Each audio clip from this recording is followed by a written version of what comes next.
Hello সবাইকে।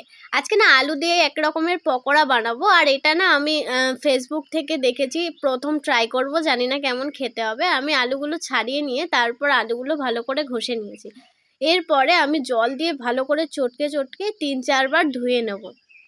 ধুয়ে নেওয়ার পর এর মধ্যে সামান্য নুন দিয়ে না চটকে রেখে দেবো, যাতে এর মধ্যে যে এক্সট্রা জলটা আছে না ওটা বেরিয়ে যাবে। আর আমি ভালো করে মেখে নিচ্ছিলাম যাতে আলুর সব জায়গায় লেগে যায়।